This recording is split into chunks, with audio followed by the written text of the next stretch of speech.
All right. This is the sit rep for August 8th, 2025.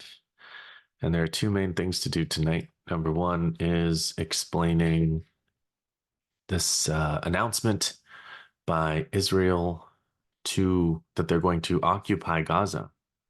You guys, Israel's going to occupy Gaza. This is a newsflash. They're going to maybe move their military in and start occupying Gaza and maybe killing civilians there. That's what they've announced. Are you surprised? So what is really going on with this announcement? That's one. Two is I'm gonna talk about the decision by the Lebanese government and their announcement by the president, Salam, former court judge on the useless International Court of Justice.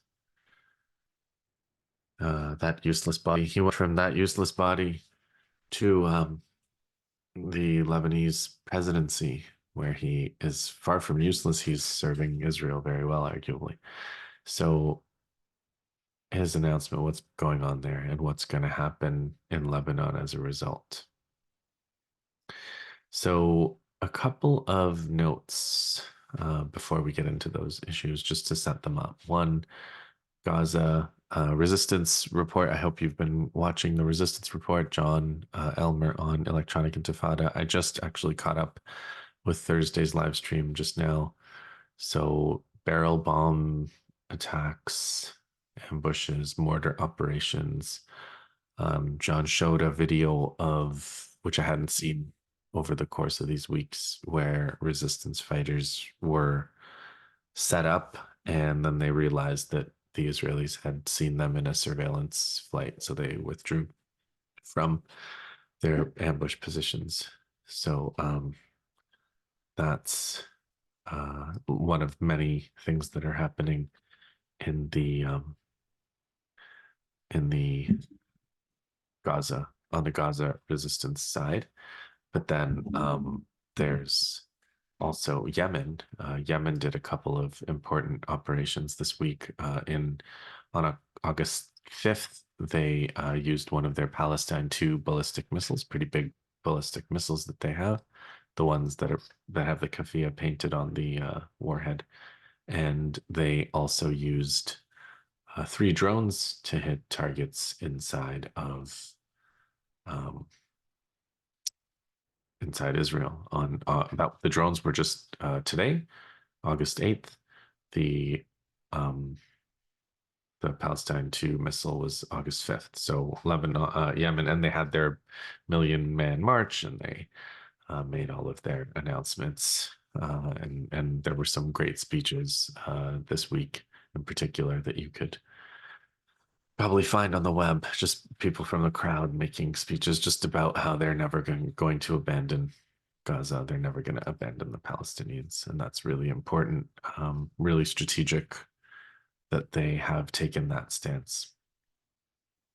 So plenty going on there in terms of military operations. In terms of the starvation and other genocidal acts, Osama Hamdan from Hamas made a speech where he mentioned, among other statistics, that there are 22,000 trucks waiting now that Israel won't let in, and the airdrops that these pathetic, lethal airdrops that these countries are doing are killing people.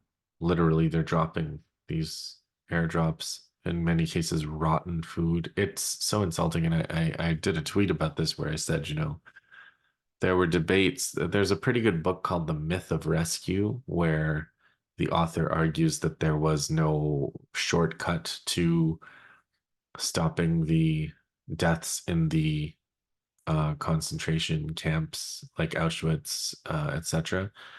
But the only way to stop that was to stop the war and to beat Nazi Germany. And he analyzed all these various plans, but he argued that this was never really taken very seriously. It's kind of a rewriting of history that they made, where they said, oh, the Allies could have bombed the railways, like bombing railways is not a shortcut to anything. Railways can be much more easily repaired, uh, after a long range bombing run to destroy a railway. Anyway, The Myth of Rescue is the book, but the point is, whatever the functionality of these debates about whether the Allies should have tried to attack and in The Myth of Rescue, he argues this too. He says, like, they should have destroyed Auschwitz, really. So they're killing people in Auschwitz. The Axis, the Nazis are killing people in Auschwitz, and then you wanted the Allies to then bomb the prisoners at Auschwitz. And I mean, if you imagine the analogy with Gaza now, this is this is the more or less what they're doing. They're dropping aerial um, drops on people's tents and killing them, and you know it would be this is again more insulting than the debates from that time or after, where nobody actually debated whether the Allies should drop dry packs of lentils on top of prisoners' heads in Auschwitz.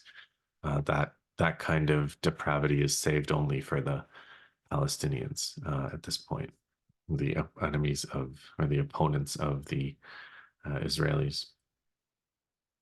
So the other piece of news that I saw today was that Microsoft is involved in storing essentially every Palestinian phone call that every Palestinian makes to anyone, anywhere. Millions of calls, uh, all stored permanently on European servers for Israel to comb through and get all the intelligence that they want for all the assassinations that they want to do. So Microsoft, um, you know, Bill Gates coding in his garage as a teenager, getting those 10,000 hours to become a true expert in coding. Look how far they've come.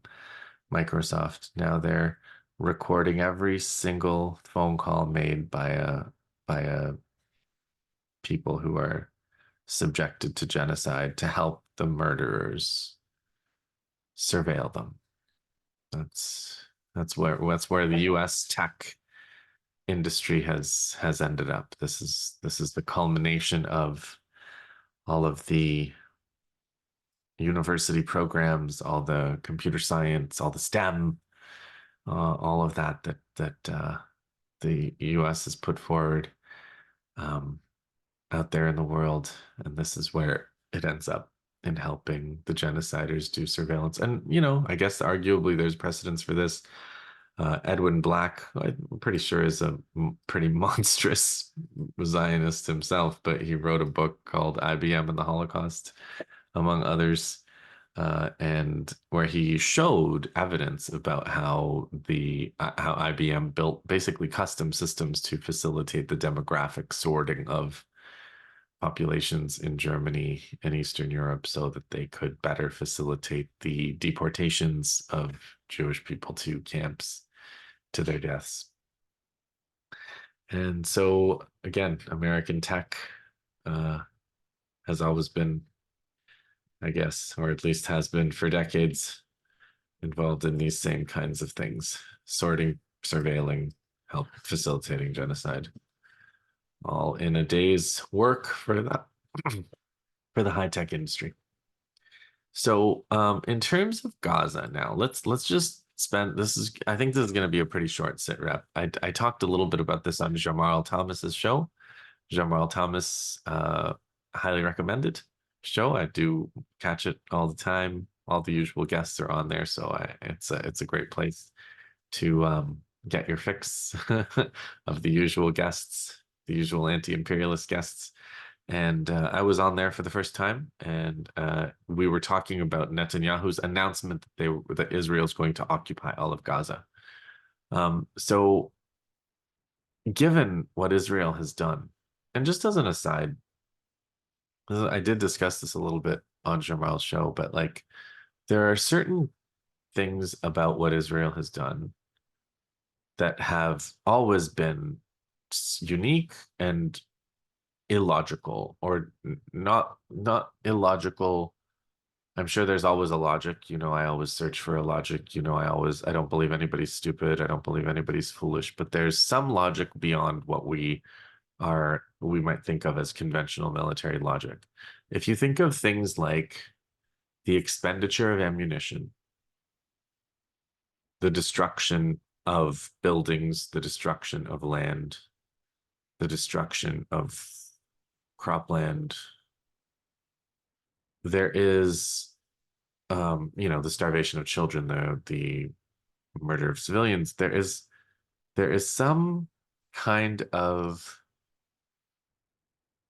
compulsion, some kind of maybe religious drive that goes beyond. There's absolutely no need to use ammunition like the Israelis have used ammunition, to use bombs like the Israelis have used bombs, nor to destroy buildings like the Israelis have destroyed buildings in Gaza. There hasn't ever been anything like this. And people can say, oh, there have been comparisons in colonial wars. And there are colonial wars. There's vindictiveness that people have shown, that colonizers have shown.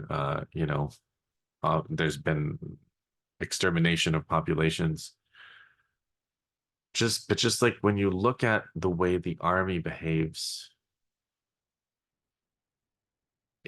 it is unnatural. And that's why, like, when Jamal asked me, like, do they want to occupy Gaza, like, do they want to kind of permanently occupy and build beachfront homes, there's a difference between what they're doing in Gaza and what they did in 1948 when they stole the country, or 67 when they started occupying East Jerusalem and stealing that part of the country from the Palestinians, because they stole houses. They stole yesterday or the day before, there's footage of them stealing a fridge from somebody. They stole the stuff. But here in Gaza, they're destroying those things. They're destroying what they elsewhere steal. So there is something, Amalek, like it's in their Bible, that the book of Joshua that they follow, that Netanyahu and all of them cited, that they're supposed to destroy everything. They're supposed to destroy every livestock, all the women, all the children, destroy everything. And that's the model in the Bible. And then you give people who are trying to enact the Bible stories modern weaponry, and I guess that's how this kind of irrationality arises, or at least it's one source. But it really is hard to plot and analyze militarily. I've realized there are certain limitations to trying to understand this solely through military analysis, through the analysis of guerrilla warfare and historical comparison. And that to understand what the Israelis are doing and thinking, you actually do need to look at the way they understand their holy books and their religion, the way they quote them, the way the leaders like Smotrich and Ben Gvir, the way that those people understand who they are, their identities, and their historical missions, and their holy texts. So it is irrational. It is beyond the rational, truly, when you're trying to analyze them. And I've brought a lot of psychology into this over the years, as you guys know. But it's now, I think we should also start looking at the texts and the kind of Armageddon and the kind of apocalypse that they're specifically trying to bring about, as they follow and copy what they read, what they're reading and studying in their books. So all of that was an aside in terms of what Netanyahu really is announcing, because it's not occupation. They've destroyed that which they would have occupied. And I mentioned this to Jamal too, that the paradigm for occupation, the international law around occupation, the things like the occupier has to provide humanitarian aid, and the occupier is not allowed to transfer the population, and the occupier is not allowed to, kill the population, and the occupier is not has no right of self-defense. Armed resistance to occupation is a right. All of these things were the paradigm for this is the occupation of Germany after World War II by the Allies, by Russia, France, England, US. And colonial occupations have always been much more lawless. But again, occupation is not the word for what Israel is doing. And Netanyahu knows that he doesn't want to use the word occupation because it carries with it these legal terms. So Netanyahu is playing some kind of semantic game. People have noticed on social media that he sort of says, well, we'll just call it control. And of course, the international law is so utterly useless and stupid that they're going to allow whatever bodies supposedly exist to do international law, are going to, I'm sure, allow this to happen. So it doesn't matter whatever games Netanyahu wants to play, he plays, because he's the one who's in fact in charge of everything that we experience here on planet Earth.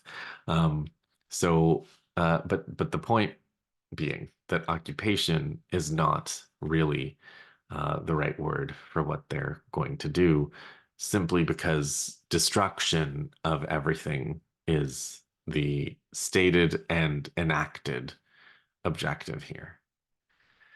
And just as negotiations, law, diplomacy, humanitarian aid are all meaningless words now, occupation itself is a meaningless word. What are they going to occupy? What are they going to occupy? What they're talking about then, if they're not going to occupy, what they're talking about is sending their army in to do massacres, which they've always been doing. But fundamentally, what they're talking about is abandoning their hostages. That's what this is really an announcement of. The announcement is the hostages are going to die, and Israeli society needs to get on board with all the Israeli hostages or the prisoners of war that are left alive in Gaza still are all going to die. And they're going to die so that Israel can go and exterminate more Palestinians in Gaza. And Israel has no other thing that they're trying to do. They're just trying to continue massacring people. Their atrocities are the glue that is holding the society together. Such as it is, they don't really need to hold together all that much. They have resources coming in, weapons coming in that they're dropping on top of Palestinians, and that is what they are there to do, and that is what they are going to do until they are stopped. And whatever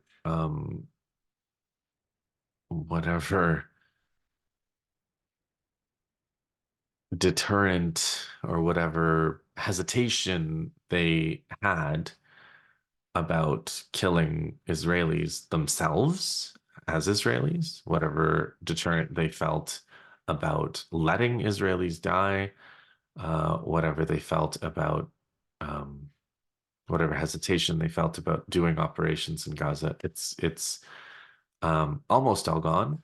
And Netanyahu is announcing to say the hostages are not going to be a factor. And I actually saw a story from Haaretz, I guess. I don't, it was from a while ago, but it was the first time I saw it, I think was yesterday, where it was a commander apparently, an Israeli commander apparently told his troops on October 7th, he said how these captives, these 100 or so captives that are in Gaza, you should think of them as if they're already dead. That's how we're going to behave. That's how we're going to treat them. And so that's always been a goal, is to get Israeli society ready for the deaths of all of their captives so that they don't have to turn over prisoners. So Israeli society, as I've said many times on this channel, values keeping Palestinian prisoners more than it values freeing Israeli prisoners. It values slaughtering Palestinian innocents more than it values saving Israeli civilian lives. And it values controlling its neighbors and being able to murder its neighbors more, much more than it values having an economy or a society that functions. And so these lessons about what Israel is and how it works have not been absorbed by most of the world, including, I would argue, Israel's neighbors. I would I would confess that I didn't believe this was how things worked. I'm very painfully coming to these conclusions myself. I didn't really understand how the world worked until this genocide. And there's still things that I don't understand how they're happening still, and I don't understand the timeline that we're in. I've said this multiple times now. Um, but I do think that when it is fully absorbed and understood what what Israel and what the Western elite have done and what the rules that they live by really are and what the kinds of things that they do and think really are. I think that once that's fully absorbed, I think um, it's going to be pretty hard for them to play these games, and it's going to be pretty different. It's going to be a different world, and I don't think it's going to be. I don't think it's going to be nice. I don't think it's going to be nice for anybody. But it probably won't be quite so one-sided as it has been until now. Um, and examples of this include um, just the military cohesion of a society where you know that your comrades plan to shoot you if you're in danger of getting captured. The cohesion of a society that is more than willing to slaughter its own people rather than do a prisoner swap. The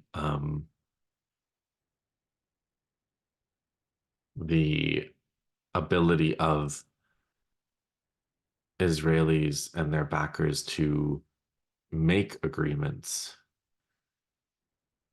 with when everybody knows that lying is such a structural part of what they do, their ability to do propaganda when everybody knows that all they do is lie. Um, these things, the consequences of these things very much have yet to be felt. Um, so fundamentally, I think that Netanyahu's announcement is about that. It's an announcement that the Israeli prisoners, are being abandoned to death. And I don't know how that's going to play out. It's probably going to play out just fine for Israelis for the most part. I think Israel has abandoned the prisoners, and I think Israel is fundamentally more about being vindictive than about preserving the lives of their soldiers or civilians. So I don't think there's going to be some dramatic collapse in Israeli society over abandoning these prisoners. Um, Israeli society is whatever it is. But I do think that militarily, this is not the military consequences of this announcement depend more on what Israel has available rather than what Israel wants to do or announces. Because what the Israelis are doing is unrestrained uh, genocidal warfare on civilians with every weapon that every Western country can give them. So is that going to change now that they've announced this? No. what they're really announcing is they don't intend to negotiate a solution, and they don't intend to do a prisoner swap. So again, the circumstances are changing, and an announcement one day can be changed another. So I don't even put that much faith in this announcement, um, beyond signaling the intent. And the resistance factions made a statement of five different um, elements in the statement. One of them is that they argued that this declaration is a declaration of genocidal intent, but it's the field that will decide what happens. It'll be a new quagmire for them. Gaza will never be managed from Tel Aviv. The prisoners will only be returned through negotiations, and that ultimately this is a declaration of their impotence in politics and in the field. So the resistance factions had a strong reply, and that's where that is.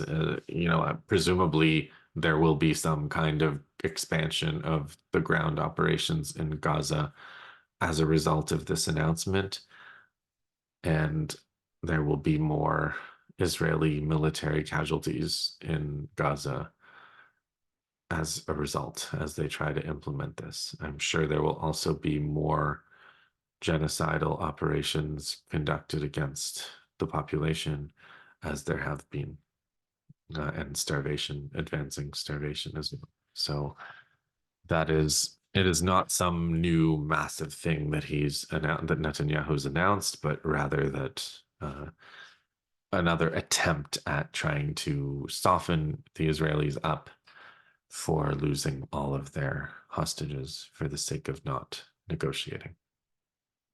Okay, so failure of negotiations perhaps in Gaza, but a pretty big, I guess, collaborator success in Lebanon, where the president of Lebanon, I guess yesterday or the day before, announced that he's ordering the Lebanese army to disarm Hezbollah. And it's totally unbelievable. It's an unbelievable um, thing. And I follow Alon Mizrahi. I think a lot of you follow Alon Mizrahi. I've had some disagreements respectfully with Alon Mizrahi's predictions. You know, but I think he really nailed it when he tweeted this on August 7th. He said, here, maybe I'll put it on the screen anyway. You guys can see it. I'm sure you guys saw this tweet, but it really summarized a lot of what I think. We've seen quite a few inexplicable political phenomena in the last couple of years. The actual bending of reality's known rules wherever Israel and its vast network of Zionist lobbies are involved. But what's currently happening in Lebanon has to be one of the greatest conundrums of all time. While Israel is carrying out a holocaust of their historic neighbors and fellow Arabs that shocks and galvanizes opposition to Zionism the world over, Lebanon's government of traitors is declaring war on the resistance. While Israel is losing badly on the battlefields and its military and society are on the brink of collapse, Lebanon's government of traitors is offering unconditional surrender to Israel. While Lebanon is being occupied by Israel and bombed daily by Israel, the Lebanese government of traitors is trying to remove the last obstacle before the expansion of Israel into southern Lebanon. While Israel, Turkey, the US, and Gulf states are turning Syria into an uncontrollable Wahhabi slaughterhouse, the traitorous Lebanese government is dedicating all its efforts to breaking the one stabilizing factor in Lebanon's political and cultural space, the only power that can stop the expansion of ISIS into Lebanon and the complete destruction of the country, including its Christian population. Just imagine what those gangs will do in Beirut once they seize it under Israeli air cover. Lebanon's military will cease to exist 10 times faster than the Syrian military dissolved. In the history of betrayal and self-humiliation, there was never anything like the betrayal of the current Lebanese government at this particular moment in time. And that's how I feel. I genuinely didn't think that the Lebanese government would do this. After decades, the Americans have wanted them to do this forever. The Israelis have wanted them to do this. They've threatened something like this. I've over the years, many of you, maybe some of you anyway, have seen Nasrallah make speeches. They wanted to. The Lebanese government was threatening to dig up their hardline phone network decades ago. They were threatening to take their weapons, and Nasrallah always said the same thing. He said, if you are trying to take our weapons away, you're working for the aggressor, and you will be treated accordingly, basically. And now the Lebanese government has made this announcement. So what is really happening here? Um, and I think for me, what I've been worried for months now that the plan was for Israel to attack Lebanon again, for them to attack from Israel, and then to attack with the ground troops coming from Syria, the Jolani people, the Turkish international of of um, ISIS, Al Qaeda that they've assembled in Syria to tear Syria apart. They're going to be the shock troops. The Israelis will be the air force, the air cover, drones. Put all their surveillance and assassination infrastructure to work. They'll bomb civilians, massive bombing of civilians, and then they'll try to get Lebanon to destroy itself, and they'll attack the entire sect, based on sectarianism. They'll attack huge populations one at a time, try to break solidarity down, and destroy Lebanon. They've said turn the southern Lebanon into the West Bank, basically. And they are doing that now. They're planting the flag in certain villages, bulldozing unopposed. And the Lebanese government is now saying, instead of saying anything about that, is saying, okay, it's time for the resistance to disarm. And so what's really going on here is, I think this is the opening. This is the first move, the first step, and then we've started to see the second step, which is the Syrian Jolani people saying, if Hezbollah doesn't disarm, we're going to attack. So it's pretty, and I'm sure there are always Lebanese, there are always local collaborators, no matter how bad, no matter how self-destructive there will be. And so the goal is to plunge Lebanon into a war against Hezbollah, Syrians, Lebanese fighting against Hezbollah, against the resistance, while Israel just enjoys the whole thing, enjoys the massacres, participates, and joins the slaughter from a safe distance. It is an ideal situation for Israel, and another major victory for Israel. The announcement itself is a major victory, even if it doesn't go anywhere. And I think it will advance from here. And again, it's patient. The strategy of chaos is patient. If you get a little chaos, that's good. If you get more, you get more. You're preventing them from rebuilding in Lebanon. You're preventing them from building their capacity to confront Israel. You're preventing them from becoming a more active front. And they're having to defend themselves. They're having to worry about how to prevent a fratricidal war, rather than resisting Israeli aggression.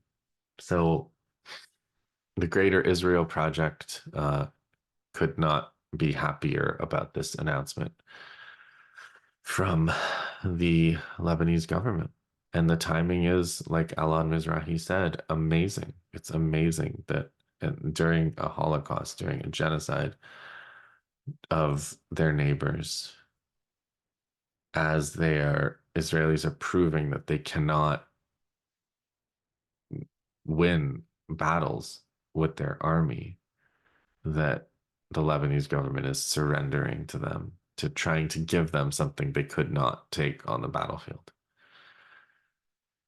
It's incredible. So Hezbollah, I mean, there were demonstrations on the streets. They made a show of force. They made a show that what they can do. And Naim Qassem made a speech just shortly before, and about how they aren't going to disarm. he made a speech before this decision, and he said either all of Lebanon wins or all lose. The aggression is the problem, not the weapons. Solve the aggression, and then let's discuss the weapons. The solution lies in building strength, not surrendering it, and in relying on the honorable, not the American wolf. We must be lions, not lambs to be devoured. So, strong statement from him. And Hezbollah also made a very strong statement. Um, on August 6th, they said it's a violation of the charter, and their MPs walked out before the decision made. And they said that this decision came as a result of dictates from the American envoy Barak, as mentioned in the reasons for its proposal in the Council of Ministers and the justifications for its approval, with President Salam announcing that the Council of Ministers decided to complete the discussion on the American paper next Thursday and to assign the Lebanese army to develop an implementation plan to confine weapons before the end of the current year. This decision fully serves Israel's interests and leaves Lebanon exposed to the Israeli enemy without any deterrence. What the government decided is part of a surrender strategy and a clear abandonment of the foundations of Lebanon's sovereignty. And here's the key point of Hezbollah's statement. They say this decision undermines Lebanon's sovereignty and gives Israel free rein to tamper with its security, geography, politics, and future existence. Therefore, we will treat this decision as if it does not exist. They will treat this decision as if it does not exist. And then they say, to our honorable people, we say it is a summer cloud that will pass, God willing, and we are accustomed to being patient and winning. So, dismissive response from Hezbollah. And then one of their MPs, Haj Mohammed Rad, said to hand over your weapons. To say hand over your weapons is to say hand over your honor. Handing over the weapons is suicide, and we do not intend to commit suicide.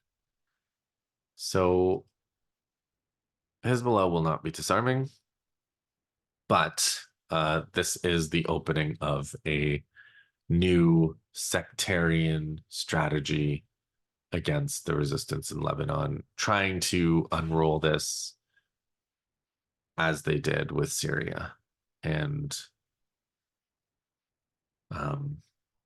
yeah, the success, it remains to be seen, but sectarian support for Jolani's Al-Qaeda people is still very much present in the region. It's present in weird corners of even of our movement, I would say. Something that causes me a lot of disbelief still. So yeah, there will be some support, some degree of support for sectarianism in Lebanon, which has a fundamentally sectarian constitution bequeathed to them by the colonialists after World War One, two, whatever. One, really. And yeah, this is a baffling, it's not that baffling, but it is somewhat baffling and unbelievably self-destructive decision by Lebanon's government to do this. So the nightmare continues. Is that a little, that's a little more, it's a little more pessimistic than hang in there, isn't it? But yeah, it's been quite a week. Still, what option do we have? We've got to hang in there, and nobody's disarming. So don't you disarm yourselves intellectually or in whatever capacity for the struggle that you have. Don't you go disarming yourself preemptively, because nobody else is. Hang in there, and I'll see you in the next one.